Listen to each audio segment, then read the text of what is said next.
বাংলাদেশের রাজনীতিতে জনাব হাসানুল হকের একটি বড় অধ্যায় বলা যেতে পারে। তার বিপক্ষে পক্ষে অনেক মতামত থাকলেও তাকে বাংলাদেশের রাজনীতির বিভিন্ন অধ্যায় থেকে অস্বীকার করার কোনো উপায় নেই। সেই হাসানুল হক আজকে আমাদের সঙ্গে আছেন, সভাপতি জাতীয় সমাজতান্ত্রিক দল জনাব হাসানুল হক। আপনাকে স্বাগত জানাই আমাদের অনুষ্ঠানে এবং আপনাকে আন্তরিকভাবে ধন্যবাদ, আপনি আমাদের সাথে যুক্ত হয়েছেন এই জন্য। খালেদ মহিউদ্দিন, আপনাকে অনেক ধন্যবাদ। দর্শক এবং শ্রোতাদেরও আমার পক্ষ থেকে শুভেচ্ছা, অভিনন্দন। আমি আপনাকে যে প্রশ্নটি দিয়ে শুরু করতে চাই, যদিও এই প্রশ্নটি এবারের নির্বাচনকে ঘিরে, আপনি এর পরিকল্পিত ভোট কারচুপি আর প্রশাসনের নিষ্ক্রিয়তার কথা বলেছেন। আমাদের প্রথম প্রশ্ন, আপনার সঙ্গে এমন হওয়ার কারণ কি? এই রকমের হওয়ার পিছনে সরকার প্রধানের কি ভূমিকা ছিল? ধন্যবাদ। আমি প্রথমেই আবারও দর্শক শ্রোতাদের আমার পক্ষ থেকে ধন্যবাদ জানাচ্ছি এবং ডয়চে ভ্যালিকেও ধন্যবাদ জানাচ্ছি আমাকে আমন্ত্রণ করার জন্য।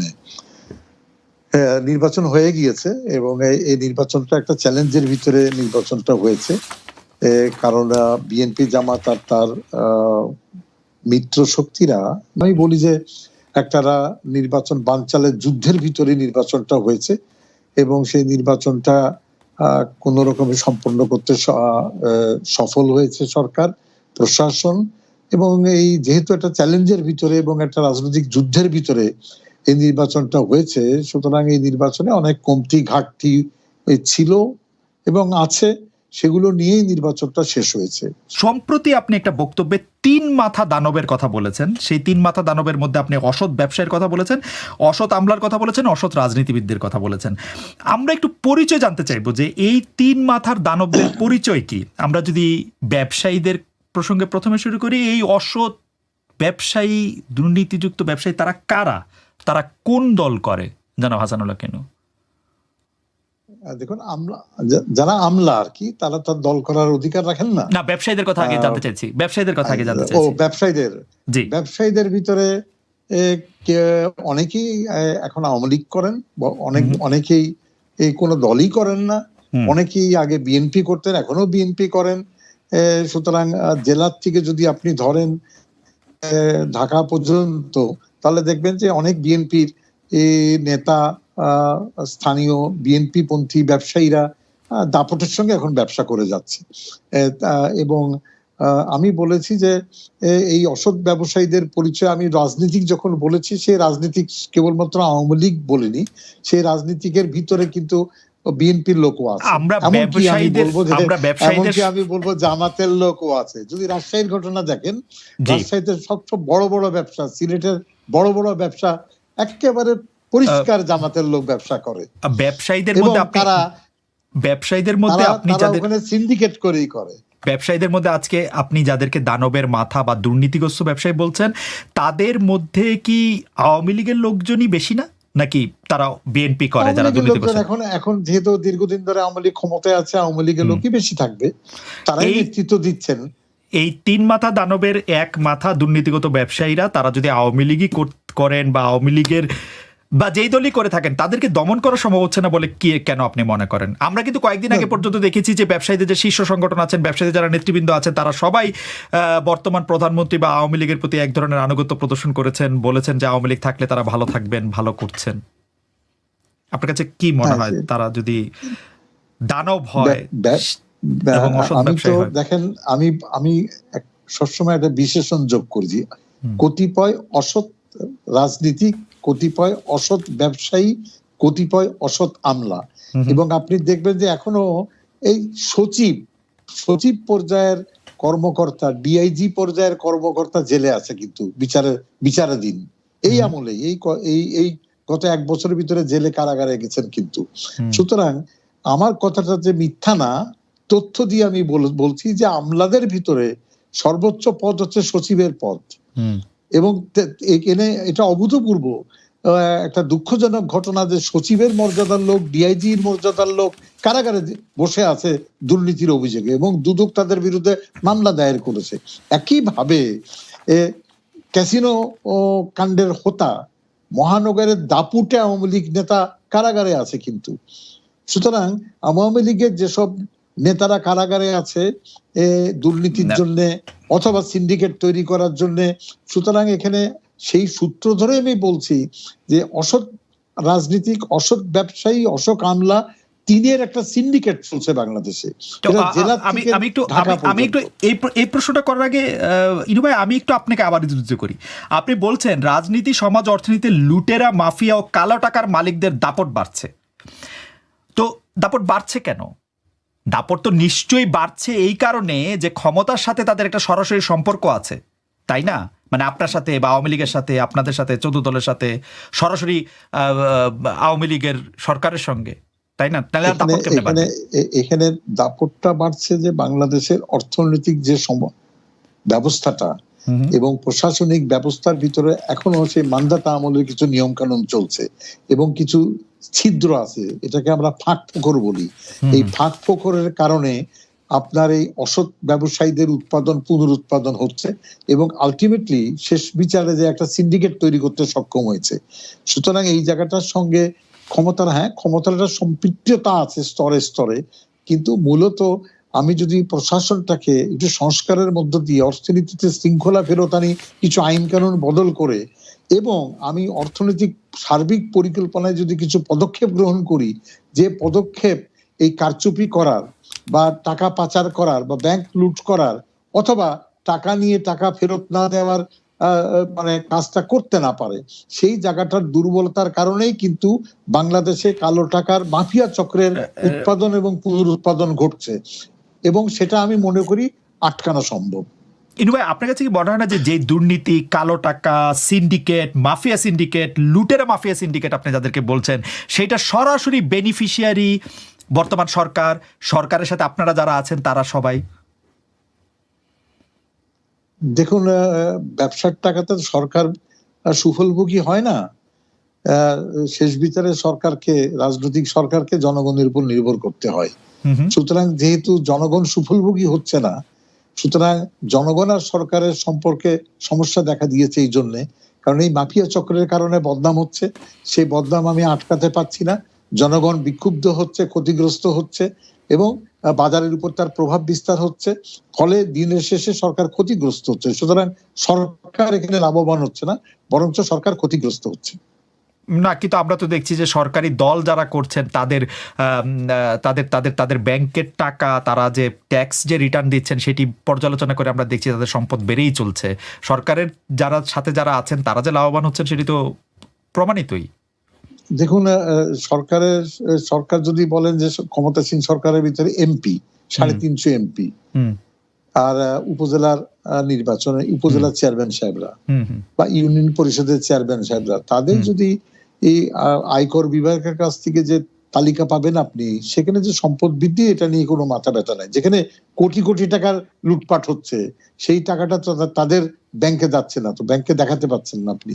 সুতরাং সেখানে 2-1 জনের তো বিপুল অর্থ হয়েছে, কিন্তু 350 এমপি যদি হিসাব করেন, সেইখানে আমি বলবো যে না, তেমন কিছু না। সুতরাং এটা ঢালাও একটা অপপ্রচার যে রাজনৈতিক এমপি মন্ত্রীরা কোটি কোটি টাকার উপরে ভাসছে, এই কথাটা ঠিক না। না, আমরা অবশ্য আমি অবশ্য ব্যক্তিগত আগ্রহ থেকে এমপি সাহেবদের সম্পদ বিবেচনা করে দেখেছি যে বেশিরভাগ এমপিরই, বেশিরভাগ বলতে 80% বেশি এমপির সম্পদ বেড়েছে। মানে বেড়েছে মানে কি মানে খুব 5%, 10% এভাবে না, আরো অনেক বেশি পার্সেন্ট করে বেড়েছে। আমি একটা উদাহরণ দিই আপনাকে। জি, আমি একটা উদাহরণ দিচ্ছি যে আমি এমপি ছিলাম। আমি এমপি ছিলাম যখন 9 সালে, মনে করেন আমার ব্যাংকের টাকা ছিল লিগ্যাল টাকা 5 লাখ টাকা। আমি 2.25 লক্ষ টাকা বেতন পেয়েছি সম্মানী প্রতি মাসে, এর বাইরেও সম্মানী পেয়েছি। মন্ত্রী অবস্থায় অলমোস্ট 3 লক্ষ টাকার সম্মানী পেতাম। তো সেখান থেকে আমি এখন 5 লক্ষ টাকা মনে করেন বেড়ে 50 লক্ষ টাকা হয়েছে। তাহলে কত গুণ বাড়লো? 10 গুণ বাড়লো। শুনতে খুব ভালো। প্রথম আলো হেডলাইন করলো ইনু সাহেবের সম্পদ 10 গুণ বেড়ে গিয়েছে, কিন্তু উনি লিখলেন না প্রথম আলো ইনু সাহেবের 5 লাখ থেকে 50 লক্ষ হয়েছে, যেটা বাংলাদেশের জন্য পিনাট। এবং আমার যে আয়টা এখন লিগ্যাল আয়টা, সেই লিগ্যাল আয়টার কথা বিচার করলো না, এমন ভাবে শিরোনাম করলো।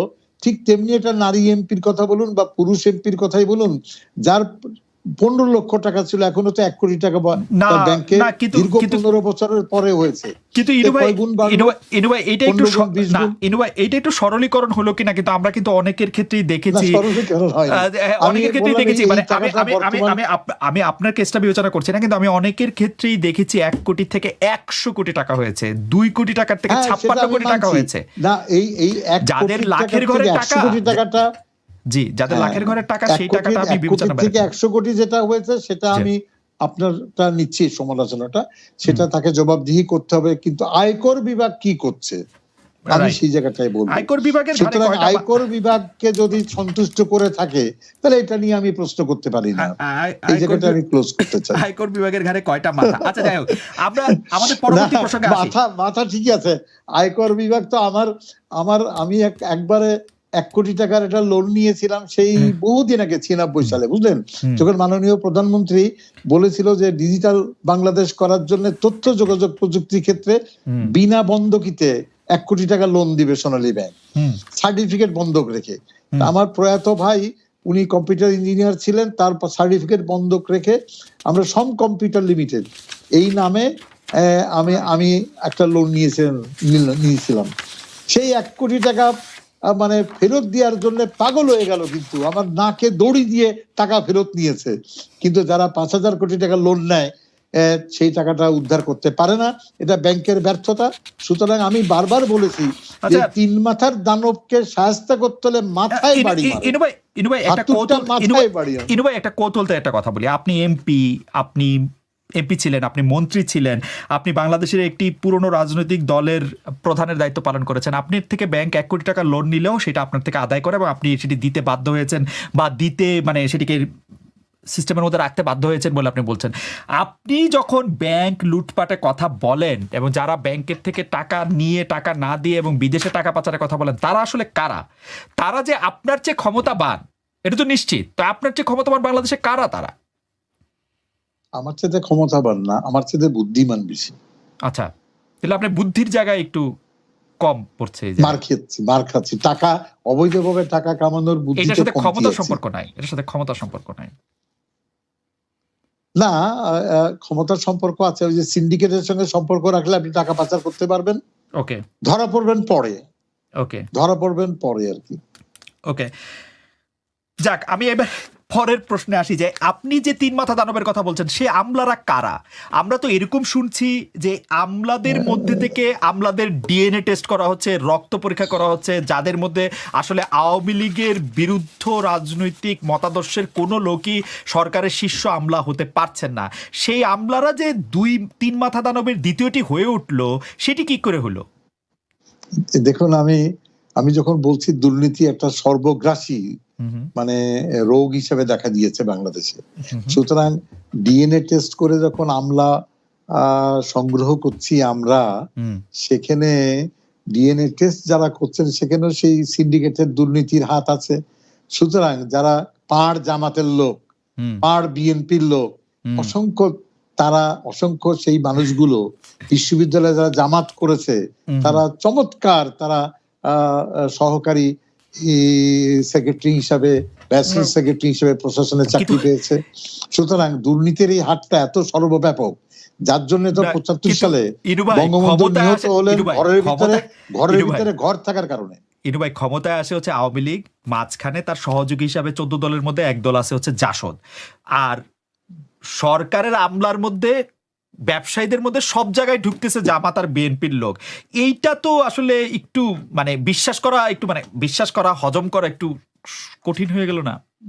না, বিশ্বাস করার অবিশ্বাসের কিছু না। আপনি সিলেটে যান, চট্টগ্রামে যান, রাজশাহীতে যান, আমি আর নামগুলো বললামই না, ওখানে সবচেয়ে বড় ব্যবসাদার যারা করেন তাদের ডিএনএ টেস্ট করেন, তাদের জীবন বৃত্তান্ত নেন, তারা কি করতেন, বিএনপি করতেন, আওয়ামী লীগ করতেন না জামাত করতেন, সবাই জানবেন। আমি ব্যক্তিগতভাবে এটা নিয়ে আলোচনা করতে চাচ্ছি না। আমি এক কথাই বলে দিই যে আমাদের ঘরের ভিতরে ঘর তৈরি হওয়ার কারণে আমি যাদেরকে বলি ঘর কাটা ইঁদুর, এই যে ঘটনা ঘটছে, এর থেকে যদি রেহাই না পেতে পারি, উদ্ধার না করতে পারি, দিনের শেষে কিন্তু আমরা ক্ষতিগ্রস্ত হব, মাননীয় প্রধানমন্ত্রী ক্ষতিগ্রস্ত হবে। এবং আমি মনে করি সময় এসেছে এইটা ঘরের ভিতরে ঘর কাটা ইঁদুরদের ছিটিয়ে বিদায় করে দেওয়া। এইটা আপনি ঘর কাটা ইঁদুর বলছেন বটে, কিন্তু এটা কেউ কেউ এটাও বলতে পারে যে আপনি আসলে দায় এড়াইতেছেন, যে কারণ এই দায় আপনাদেরকেই নিতে হবে, কারণ আপনারা ক্ষমতায় ছিলেন, আপনাদের আমি দায় জোটসংখ্যার এড়াচ্ছি ক্ষমতায়। না। আমি আপনি আমি আপনি আপনি এখন আওয়ামী বিএনপি লীগের জামাতের সঙ্গে উপরে দায় দিতে পারেন, কিন্তু বিএনপি জামাত তো আসলে আমি ক্ষমতার বিএনপি মাঠ জামাতকে থেকে- দায় দিচ্ছি না, বিএনপি জামাতকে দায় দিচ্ছি না, আমি দায় দিচ্ছি ওই আমলা চক্রকে, হুম, যে আমলা চক্র টাকাকে দেবতা মনে করে, হুম, হুম। ওই রাজনীতিককে যে টাকা ছাড়া কিছু বুঝে না, এই আমলাকে যারা সেই আমলা আমলা। শীর্ষ আমলা করছে তাদের দায় নাই।